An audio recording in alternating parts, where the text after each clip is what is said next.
No niin, heippa täältä meidän ES Center Finland liiketilasta.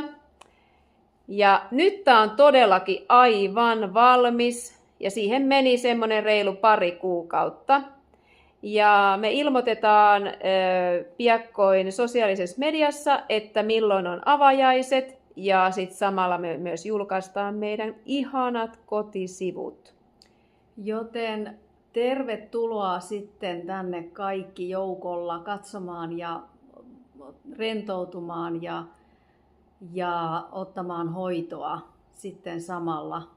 Kyllä.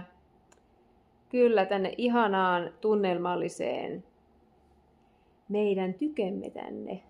No niin, mä vähän tässä vielä kerran pyöräytän, että minkälaista meillä täällä on. Tänne sitten voitte tulla rentoutumaan ja voimaan hyvin. Että Tervetuloa! tervetuloa!